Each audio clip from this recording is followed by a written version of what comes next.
राम राम जी, नमस्कार। आज का मेरा विचार है माता पिता की आज्ञा माननी चाहिए। ये तो हमें बचपन से ही सिखाया जाता है, जब हमारे अंदर थोड़ा सा भी ज्ञान होता है। और हम कहते हैं ना, जय श्री रामचंद्र भगवान की जय। तो भगवान श्री रामचंद्र को भगवान मानने के लिए हमारे समाज में जो एक सद्भावना और श्रद्धा है, वो क्यों है? क्योंकि उन्होंने अपने पिता का आज्ञा का पालन किया था। क्यों? अगले दिन तो उनको महाराजा बनना था, राजा का गद्दी संभालनी थी, और अगले ही दिन वो वनवास चले जाते हैं सिर्फ पिता की आज्ञा का पालन करने के लिए।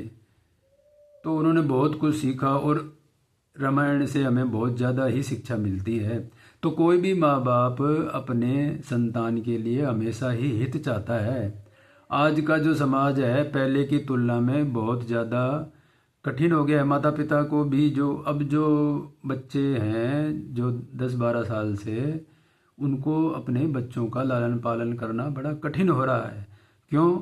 आज समाज में अनेक प्रकार की चीज़ें, इलेक्ट्रॉनिक में और भी ज़्यादा वैज्ञानिक चीज़ें समाज में आ चुकी हैं, जो पहले के माता पिता के लिए नहीं थी। तो इसलिए बच्चों को अपने माता पिता का कहना मानना चाहिए। कोई भी एक चीज़ है, चाहे पशु हो, चाहे पक्षी हो, चाहे इंसान हो, सब अपनी संतान का भला चाहते हैं।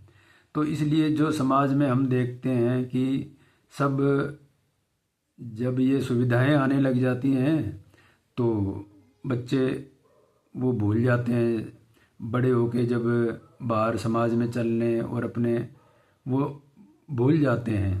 तो इन चीज़ों का हमेशा जो ये पीढ़ी है इसको ध्यान रखने की ज़रूरत है। उससे क्या होता है कि कभी भी कोई भी कहीं, चाहे अमीर हो चाहे गरीब हो, अरबपति हो या जब बिल्कुल ही गरीब हो, वो सब अपनी संतान का भला चाहते हैं। आपने देखा ही होगा, चिड़िया भी अपने बच्चे को चोंच में दाना डालती है, और फिर जब वो बड़े हो जाते हैं निश्चिंत हो जाती है।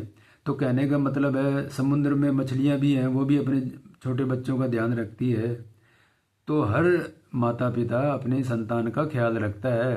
अब संतान का तो एक ही काम है कि वो उनकी आज्ञा पर चले। क्यों? वो उनको भलाई के ही रास्ते पे, जिससे उसका भला हो, वो ही चाहते हैं।